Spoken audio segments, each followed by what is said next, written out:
స్తుతులు చెల్లిస్తున్నాను అంటాడు. 26:7 చూడొక మాట. కీర్తన 26 అధ్యాయము 7 వచనం.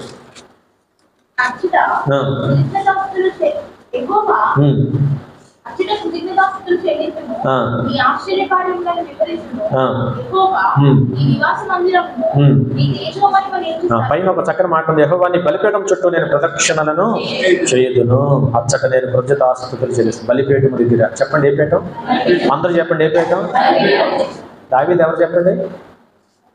మహారాజానా? ఏంటి మళ్ళా చూశారు? మహారాజు ఎక్కడికి వచ్చేవాడంటే దేవుని ఆలయంలో దేవుని బలిపీఠం దగ్గరికి వచ్చి బలిపీఠం మీద పడి ప్రార్థన చేసేవాడు. బలిపీఠం మీద నేను నీకు కృతజ్ఞతాస్తుతులు చెల్లించేదను అంటున్నాడా లేదా? చేయకుండా అప్పని చెప్తాడా? అంటే దేవుని మందిరానికి ఎంత విలువ ఇచ్చాడు ఆయన?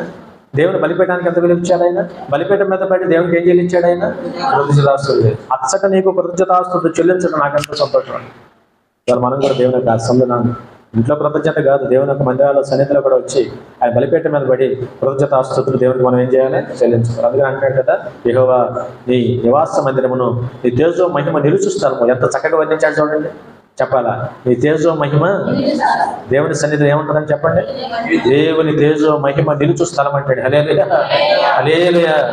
అందుకని ఈ ప్రత్యేకమైన స్థలాల్లో కూడా మనం వచ్చి ఆలయాల్లో మనం చేరి సంఘముగా చేరి చాలాసార్లు బలిపీఠం నిలబడి చిన్న కృతజ్ఞత చెల్లించడం అలవాటుగా చేసుకోగలిగితే ఎంత ఆశీర్వాదమో నేర్చుకోండి బాగా. మరి అలాగే అపోస్తల కార్యంలో కుంటివాడు కూడా కృతజ్ఞత చెల్లించాడు కదా. శృంగారమణ దేవాలయం దగ్గర కుంటివాడు ఉన్నాడు, అవునా? మరి పేతురు యోహాను అదే సమయానికి ప్రార్థనకు వచ్చారు, అవునా? అదే సమయంలో వారు కుంటివాడు ఆశ కలిగి ఆయన దగ్గర ఏదైనా దొరుకుతేమో ఆశగా మరి బెచ్చం అడిగాడు. పేతురు యోహాను అన్నారు, ఆగి చూచి ఏమన్నారు తెలుసు కదా? ఏమన్నారు? అయ్యా మా దగ్గర వెండి బంగారం లేవు, కానీ యేసు నామములో నీకు స్వస్థత కలుగుదు కాకుండా ప్రార్థన చేస్తాను, నీకు ఇష్టమని అంటే ప్రార్థన చేయించుకున్నాడు. చెప్పండి ఏం చేశాడు? నమ్మి ప్రార్థన చేయించుకున్నాడు.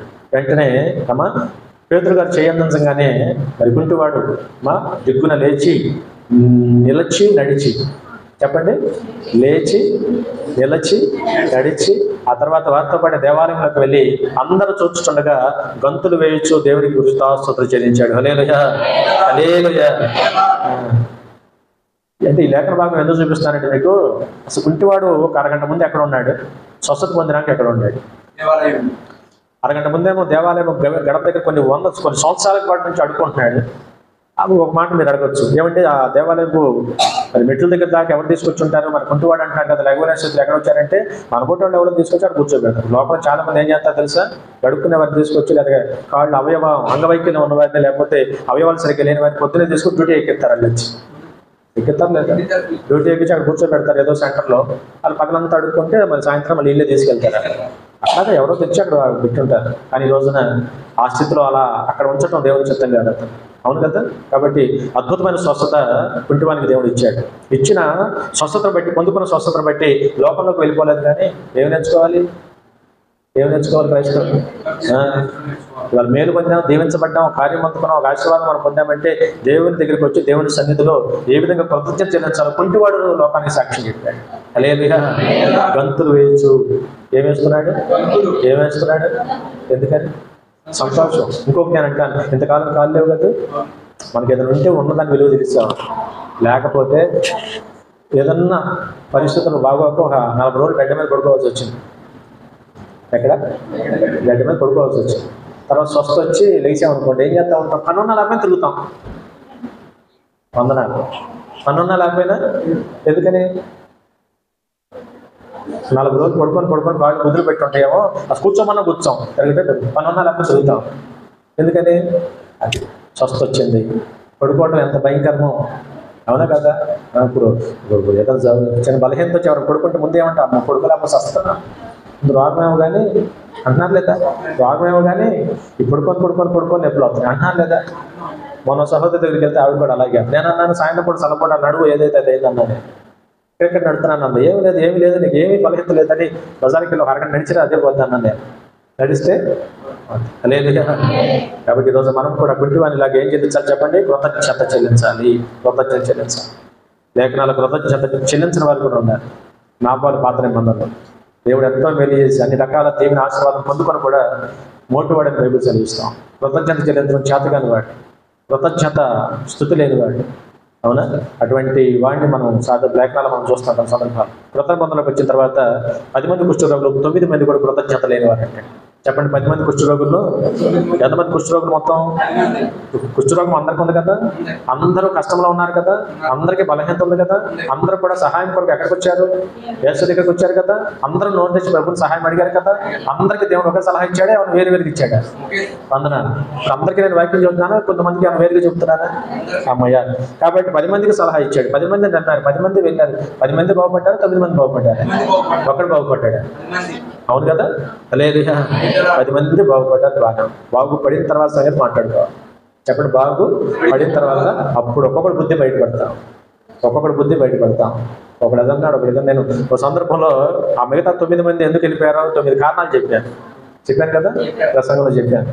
కాబట్టి ఒక్కొక్కడు ఒక్కొక్క కారణం చేత లోపలికి వెళ్ళిపోయాడు. కానీ ఒక్కడు మాత్రం, మీరు ఎందుకు పోయినా నాకు అనవసరంగా, అమ్మో ఇంత స్వస్థత నాకు వచ్చిన తర్వాత ముందు ఆ స్వస్థపరిచిన ప్రభు యొద్దకు వెళ్ళి నేను చిన్న కృతజ్ఞతాస్తుతులు ఆయన చెల్లించుకోవాలని ఆశతో ప్రభు యొద్దకు తిరిగి వచ్చి దేవుని మహిమపరచుచు ఆయన పాదాల మీద పడి కృతజ్ఞతాస్తుతులు హల్లెలూయా అది నేర్చుకోవాలి.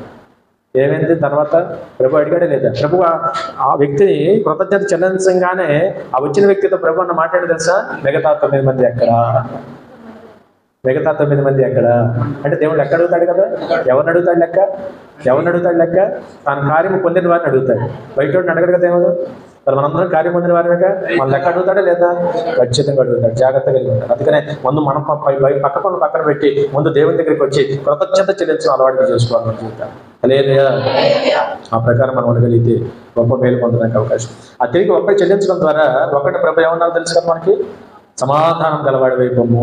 చెప్పండి, ఏమి చేశాడు అంటే జీవితంలో అతనికి తిరుగులేదే. నేను అదంటాను, కృతజ్ఞత చెల్లిస్తే తిరుగులేదు నీ జీవితం. అందుకే నేర్చుకొని కృతజ్ఞత కలిగి బ్రతుకాలం అంతా ప్రతి చిన్న పిల్లల దగ్గర నుంచి అలవాటు చేయాలి. దేవునికి ప్రార్థన చేయటం, థ్యాంక్స్ చెప్పటం, చిన్నపిల్లల దగ్గర నుంచి బిడ్డలకు అలవాటు చేసి మనం కూడా కృతజ్ఞత కలిగి ఉండగలిగితే, వాక్యంలో కృతజ్ఞులై ఉండాలి వద్దా? అలా ఉండగలిగితే మన జీవితం బ్రతుకాలం అంతా మేలుకో. అందుకనే దేవుడు మనకి ఇచ్చిన బలాన్ని బట్టి, దేవుడు మనకి ఇచ్చిన ఆరోగ్యాన్ని బట్టి, ఉద్యోగాన్ని బట్టి, కుటుంబాన్ని బట్టి, బిడ్డలను బట్టి, చదువులను బట్టి, వ్యాపారాలను బట్టి, దీవెని బట్టి, చక్కగా పోషిస్తున్న పోషణను బట్టి, స్వస్థతను బట్టి, అనేక సందర్భాలు మనల్ని ప్రాణాపాయ పరిస్థితి తప్పిస్తున్న విధానాన్ని బట్టి వీటన్నిటిని గుర్తు చేసుకుని ప్రతి రోజు కూడా ఆ దేవాది దేవునికి మన కృతజ్ఞత చెల్లించే వరకు ఉంటాం. సదాకాలం మన ప్రభు మనకి తోడే ఉంటారు. హల్లెలూయా. ప్రార్థన చేసుకుందాం. దయచేసి తల వంచండి, ప్రార్థన చేసుకుందాం.